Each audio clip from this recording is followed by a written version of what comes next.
চলুন আজকে কিছু গুরুত্বপূর্ণ জিনিস জানি।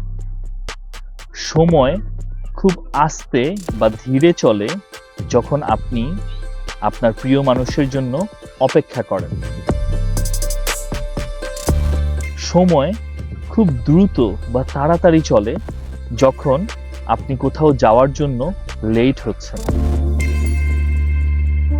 সময়কে অনেক ছোট মনে হয় যখন আপনি খুব খুশি থাকেন বা খুশির কোনো ইভেন্ট হয়।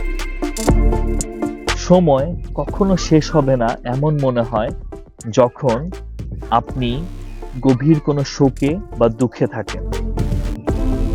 সময় অতি দীর্ঘ মনে হয় যখন আপনি বোর হচ্ছেন, কিছুই ভালো লাগছে না, তখন সময়টাকে অনেক দীর্ঘ মনে হবে।